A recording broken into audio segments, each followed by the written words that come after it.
हिंगोली जिल्ह्याला विधानसभेचे 3 तर विधान परिषदेचा 1 असे 4 आमदार मिळाले. महायुतीचं जिल्ह्याचं प्रतिनिधित्व वाढलं. पण मंत्रिमंडळ विस्तारात मात्र हिंगोली पुन्हा एकदा मागे राहतो की काय अशा चर्चा रंगू लागल्यात. राजकीय वजन कमी पडतंय का, की अंतर्गत गटबाजीमुळे जिल्ह्याच्या वाट्याला मंत्रिपद येत नाहीये? याच प्रश्नांवर आता जिल्ह्यात जोरदार चर्चा सुरू झालीय. हिंगोली जिल्ह्यातून विधानसभेत विविध पक्षांचे 3 आमदार निवडून आले. यात भाजप, शिवसेना आणि अजित पवार गटाच्या आमदारांचा समावेश आहे. एवढं प्रतिनिधित्व असूनही मंत्रिमंडळ विस्तारात हिंगोलीला संधी मिळेल की नाही यात मात्र शंकाच आहे. त्यामुळे जिल्ह्याच्या राजकीय प्रभावावर प्रश्नचिन्ह उपस्थित केलं जात आहे. वसमत मतदारसंघातून अजित पवार गटाचे राजू नवघरे, कळमनुरीतून शिवसेनेचे संतोष बांगर, हिंगोलीतून भाजपचे तान्हाजी मुटकुळे आणि नुकत्याच भाजपमध्ये प्रवेश झालेल्या प्रज्ञा सातव यांना विधान परिषदेवर घेतले आहे. मात्र मंत्रिमंडळात हिंगोलीचं नाव कायम राहिलं नाही. विशेष म्हणजे संतोष बांगर हे सातत्याने चर्चेत राहणारे आमदार मानले जातात.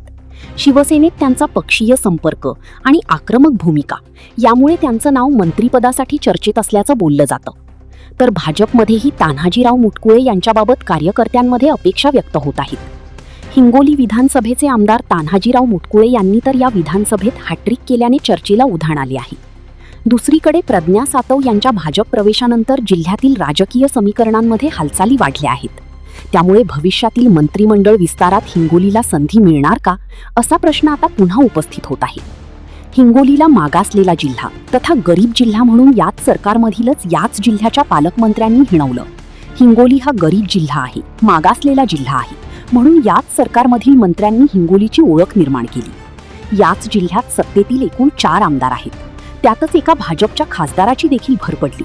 4 आमदार, मोठं प्रतिनिधित्व, पण मंत्रिपद मात्र अद्याप दूरच. त्यामुळे हिंगोलीच्या वाट्याला सत्ता कधी हा प्रश्न आता जिल्ह्याच्या राजकारणात केंद्रस्थानी आला आहे. हिंगोली जिल्ह्याला सर्वात लहान जिल्हा, मागासलेला जिल्हा, गरीब जिल्हा असे म्हणून हिणवलं जातं. याच गरीब जिल्ह्यातलं पाणी नांदेडला पळवलं जातं. याच गरीब जिल्ह्याला सत्तेतील विविध पक्षातील 4 आमदार, सत्तेतल्या राष्ट्रीय पक्षात असलेले एक खासदार असूनही जिल्ह्यातील असंख्य प्रश्न अजूनही कायम आहेत.